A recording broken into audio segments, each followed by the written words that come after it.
প্রথমে আপনাদের সবাইকে সালাম জানাচ্ছি। আপনারা দেখছেন voice of Islamic and wrestling shorts Bangla. এর মানডে নাইট পুরোপুরি শেষ হয়ে গিয়েছে। আপনাদের সবাইকে লাইন বাই লাইন বলবো। আজকে মানডে নাইট রটা অনেক খারাপ ছিল ভাই, অনেক খারাপ ছিল।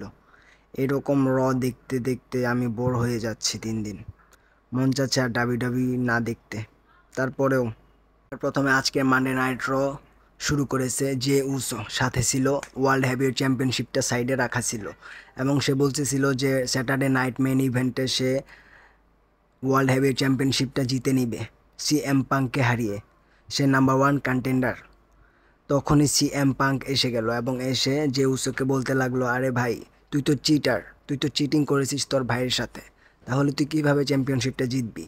আর চ্যাম্পিয়নশিপটা জিতার তোর সামর্থ্য নেই, কারণ তোর সামনে আছে best in the world CM Punk. M Punk আসার সাথে সাথে বলল যে, আরে তুই কিভাবে চ্যাম্পিয়নশিপটা জিতবি? তুই তো গাদ্দার, তুই তো তোর ভাইয়ের সাথে বেইমানি করেছিস। তোর ভাই তোকে দুইবার এলিমিনেট হওয়া থেকে বাঁচিয়েছিল, আর তুই কি করলি?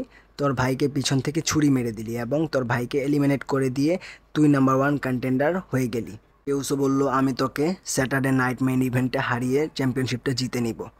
ভাই এটা কীরকম দেখাচ্ছে? স্যাটারডে নাইট মেইন ইভেন্ট আর কিছুদিনের মধ্যে। এখন এই সেগমেন্টের মধ্যে কোনো মজা আছে না? কোনো ব্রল, কোনো কিছু দেখতে পেলাম না। যদি ট্রিপল এইচ চাইতো তাহলে এই সেগমেন্টের মধ্যে জিমি উসোকে বা ব্রন ব্রেকারকে অ্যাড করতে পারতো, তাহলে সেগমেন্টটা আরও ভালো হতো। ট্রিপল এইচ কি দিন দিন মাথা খেয়ে নিচ্ছে নাকি? তার মাথায় কি গোবর ভরা নাকি? আমি বুঝি না। নেক্সটে আমরা দেখতে পেলাম ডমডম, ফিন বেলার, জেডি ম্যাকডোনা, রক্সেন প্যারেজ, লায়রা ভ্যালকারিয়া এবং তাদের জাজমেন্টে গ্রুপটাকে দেখতে পেলাম। ডমডম বলল যে অ্যাডাম পিয়ার, পেন্টা আর রুসেভের মধ্যে ম্যাচ ঠিক করেছে এবং তাদের ম্যাচটার মধ্যে যে জিতবে সে আমাকে ফেস করবে ইন্টারকন্টিনেন্টাল চ্যাম্পিয়নশিপের জন্য। আমি চাই ফিন বেলার আর জেডি ম্যাকডোনা তোমরা গিয়ে ম্যাচটাকে বন্ধ করে দাও, যেমন তারা না জিততে পারে এবং আমার সাথে ফাইটও না করতে পারে, ম্যাচের জন্য চ্যালেঞ্জও না করতে পারে। আপনারা জানেন যে লাস্ট উইক ফিন বেলার আর জেডি ম্যাকডোনাল্ড ডমডমের কারণে তাদের ট্যাগ টিম চ্যাম্পিয়নশিপটা হেরে গিয়েছিল এবং তাই সেটার জন্য ফিন বেলার ডমডমের উপর অনেক রেগে আছে। তাই তারা বললো তারা কিছু করতে পারবে না। তখনই কি হলো, ডমডম আলগ্রান্দে আমেরিকানোকে কল দিল এবং কল দিয়ে বললো যে তার হেল্প চাই। ক্যাল রক্সেন প্যারেসকে বলতেছিল যে ডমডমকে ছেড়ে তুমি তোমার ম্যাচের মধ্যে ধ্যান দাও।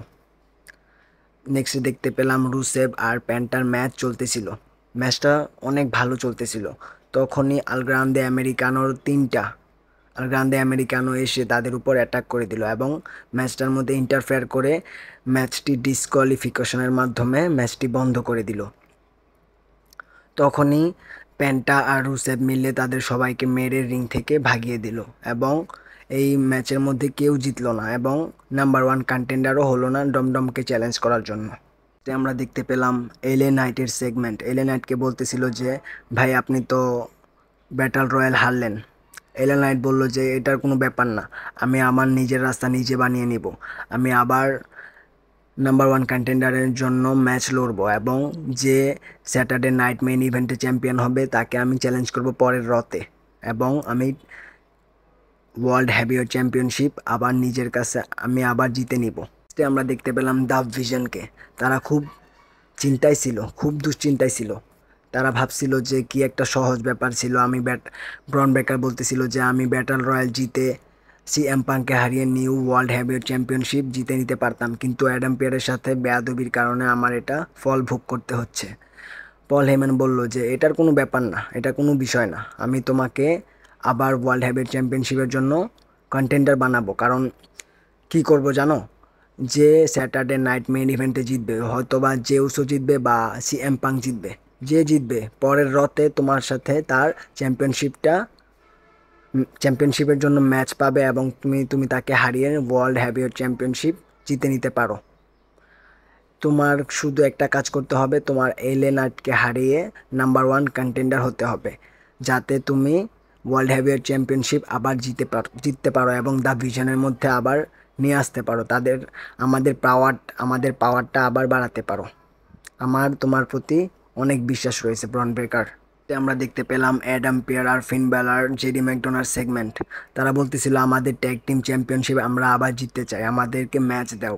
অ্যাডাম পেয়ার বলতেছিল যদি ট্যাগ টিম চ্যাম্পিয়নশিপ যারা জিতেছে তারা যদি তোমাকে মক্কা দেয় তাহলে তোমরা পাবে, নয়তো পাবে না। এই যে স্টাইল আর ড্রাগনলি আসলো, বললো যে আমরা তোমাদেরকে ম্যাচ দিব না, কারণ তোমরা অনেক বাটপার, তোমরা ট্যাগ টিম চ্যাম্পিয়নশিপটা অনেক দিন ধরে হোল্ড করেছো কিন্তু কোনো ম্যাচ লড়নি, ম্যাচ ছাড়াই তোমরা এতদিন নিয়েছিলে ট্যাগ টিম চ্যাম্পিয়নশিপটা। তারপর ড্রাগনলি বলল যে সমস্যা নেই, আমরা ফাইটার, আমরা জিততে পারবো, আমরা ট্যাগ টিম চ্যাম্পিয়নশিপ জিতে নিব তোমাদের কাছ থেকে, তোমাদেরকে আবার ম্যাচ দিব, সমস্যা নেই। তো আমরা দেখতে পেলাম অ্যাডাম পেয়ার ডমের কাছে গেল এবং গিয়ে দেখলো যে তারা আল গ্রান্দে আমেরিকানোর সবগুলোর সাথে কথা বলতেছিল এবং অ্যাডাম পেয়ার বুঝতে পেরেছে যে তারা ম্যাচটাকে বন্ধ করেছে এবং অ্যাডাম পেয়ার রেগে মেগে triple threat match with intercontinental championship match করে দিল অ্যাডাম পেয়ার। অ্যাডাম পেয়ারের রাগটা আমার অনেক ভালো লাগলো, কারণ ডমডম একজনের সাথে জিতে নেবে কিন্তু দুইজনের সাথে কিভাবে জিতবে।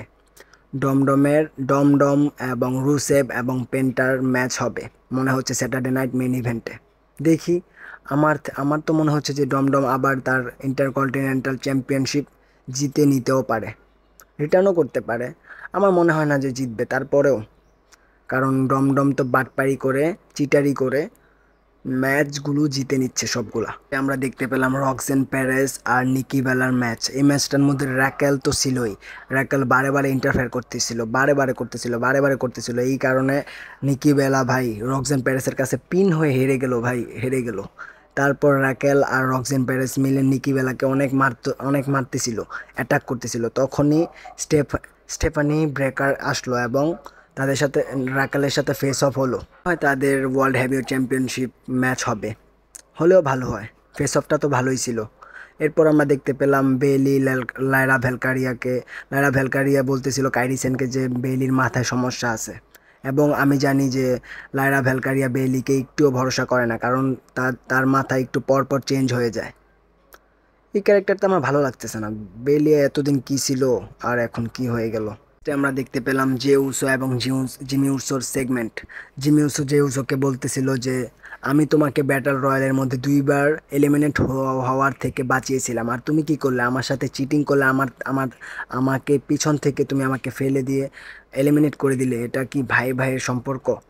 জে উসো বললো আমি এটা করেছি কারণ আমার ওয়ার্ল্ড হেভিওয়েট চ্যাম্পিয়নশিপটা চাই, কারণ এটা আমি হারিয়ে ফেলেছি। আমি জিতেছিলাম তখন আমি অনেক ভালো ছিলাম, এখন আমি আবার জিততে চাই। রাগ করে না, আমি তোমার সাথে কোনো শত্রুতায় জড়িয়ে নেই, তুমি আমার ভাই এবং সবসময় ভাইই থাকবে। আমরা দেখতে পেলাম ব্রন ব্রেকার এবং এলে নাইটের ম্যাচ হবে, তখন ব্রন ব্রেকারকে ইন্ট্রোডিউস করতেছিল পল হেমন বলতেছিল যে Bron Breakker future main event WrestleMania, এবং তাকে আমরা সবাই মহান ভাবতে পারি। এবং তখনই তাদের ম্যাচ শুরু হয়ে গেল, নাইট এবং ব্রন ব্রেকার অনেক সহজে ভাই, অনেক সহজে এলে নাইটকে হারিয়ে দিল। এলে নাইটের অবস্থা কি ভালো বুঝতেছি না আমি। ব্রন ব্রেকার সাথে সাথে 5 মিনিটও ম্যাচটা হলো না, সাথে সাথে ব্রন ব্রেকার নাইটকে স্পিয়ার মেরে হারিয়ে দিল, পিন করে হারিয়ে দিল ভাই। নাইট আগে মেন ইভেন্ট সুপারস্টার ছিল আর এখন কি করে দিল। ট্রিপল এইচকে গালি দিতে মন চাচ্ছে আমার। ব্রন ব্রেকার জিতে যাওয়ার পরে আমরা বুঝে নিলাম যে স্যাটারডে নাইট মেন ইভেন্টে যেই ওয়ার্ল্ড হেভিওয়েট চ্যাম্পিয়নশিপ জিতুক না কেন, পরের রতে ব্রন ব্রেকারের সাথে আবার ম্যাচ হবে এবং সে জিতেও নিতে পারে, ব্রন ব্রেকার জিতেও নিয়ে যেতে পারে।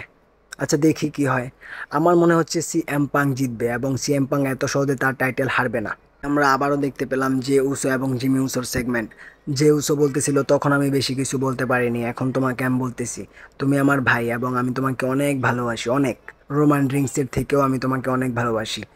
আর আমি তোমাকে পিছন থেকে হারাতে চাইনি, ফেলে দিতে চাইনি, কারণ এখানে যে কোনো একজন জিতবে এবং আমি চাই আমার ওয়ার্ল্ড হেভিওয়েট চ্যাম্পিয়নশিপটা আবার নিজের কাছে পেতে। তখন আমি তোমাকে ম্যাচ দিয়ে তোমাকে আমি শান্ত করে দিব, সমস্যা নেই। আর আমি তোমাকে অনেক ভালোবাসি, তুমি আমার ভাই, আমি তোমাকে অনেক ভালোবাসি। আমরা দেখতে পেলাম জেডি ম্যাকডোনা আর শেমাসের ম্যাচ, এবং শেমাসের ম্যাচের মধ্যে ফিন ব্যালার একটু পরপর ইন্টারফেয়ার করতেছিল এবং সিএমএসকে একটু পরপর মারধর করতেছিল বাইরে থেকে ফিন ব্যালার। এবং এটা কি হলো ভাই, আরেকটা সারপ্রাইজ এই রতে, জেডি ম্যাকডোনা ফাইনালি সিএমএসকে পিন করে হারিয়ে দিল ভাই। ট্রিপল এইচকে আমি গালি দিতে দিতে আমি মরে যাচ্ছি মনে মনে, কিন্তু সেই ম্যাচকে কি করে দিল ভাই। আমরা দেখতে পেলাম চার্লি ফ্লেয়ার, আসুকা, কাইরি সেন এবং অ্যালেক্সা ব্লেসের সেগমেন্ট। তারা বলতেছিল ব্লা ব্লা ব্লা, আমি বুঝি না কিছু ভাই, তাদের সেগমেন্ট আমার ভালো লাগে না। এরপর আমরা দেখতে পেলাম এজে স্টাইল এবং ড্রাগন লি, তারা নিউ ট্যাগ টিম চ্যাম্পিয়নশিপ ছিল এবং অ্যাডাম পিয়ার্সের কাছে বলতেছিল যে আমাদের সাথে কে ম্যাচ লড়বে, তারা নাম্বার ওয়ান কন্টেন্ডার কে কে। ফিন বেলার আর জেরি ম্যাকডোনা আসলো, বললো যে আমরা নাম্বার ওয়ান কন্টেন্ডার হয়ে আবার তোমাদেরকে চ্যালেঞ্জ করব। এবং ড্রাগন লি বললো যে আমরা ভয় পাই না, আমরা ফাইটার, আমরা ট্যাগ টিম চ্যাম্পিয়নশিপ সবসময় ডিফেন্স করব। নেক্সটে আমরা দেখতে পেলাম মানডে নাইট রয়ের মেন ইভেন্ট, ভাই ওমেন্স, মেয়েরা মেয়েরা মেন ইভেন্ট করতেছে ভাই। ট্রিপল এইচকে আমি কি বলবো, কিছুই বুঝে পাচ্ছি না। মেন ইভেন্টে আমরা দেখতে পেলাম অ্যালেক্সা ব্লেস আর চার্লি ফ্লেয়ার তাদের ট্যাগ টিম চ্যাম্পিয়নশিপ ডিফেন্স করতেছিল লায়রা ভ্যালকারিয়া আর বেলির কাছে, এবং তাদের ম্যাচটা অনেক ভালো ছিল, অনেক ম্যাচটা ভালো ছিল। ম্যাচটার মধ্যে ভাবছিলাম যে ট্যাগ টিম চ্যাম্পিয়নশিপ চেঞ্জ হতে পারে, কিন্তু চেঞ্জ হয় নাই। তারা চার্লি ফ্লেয়ার এবং অ্যালেক্সা ব্লেস জিতে নিল ভাই, জিতে নিল। লায়রা ভ্যালকারিয়াকে পিন করে অ্যালেক্সা ব্লেস হারিয়ে দিয়ে ট্যাগ টিম চ্যাম্পিয়নশিপ তাদের রিটার্ন করে নিয়েছে। আর এই হলো আমাদের মানডে নাইট রয়ের অবস্থা। ট্যাগ টিম চ্যাম্পিয়নশিপ জিতে অ্যালেক্সা ব্লেস আর চার্লি ফ্লেয়ার সেলিব্রেট করতেছিল, তখনই পিছন থেকে এসে আসুকা আর কাইরিসেন সবার উপরে অ্যাটাক করে দিল। এই হলো আমাদের মানডে নাইট রয়ের অবস্থা। মানডে নাইট রকেও অনেক বাকওয়াস করে দিয়েছে ট্রিপল এইচ, তাকে আমি কি বলবো ভাই, আর ভেবে পাচ্ছি না। এইরকম মানডে নাইট র আর আমি জীবনে দেখিনি, এত বাকওয়াস, এত খারাপ মানডে নাইট র, এত বোরিং। আজকের মতো ভিডিও এতটুকুই ভাই। এই চ্যানেলের রেসলিং সম্পর্কে ভিডিও পেতে চ্যানেলটি অবশ্যই সাবস্ক্রাইব করে রাখবেন। ধন্যবাদ।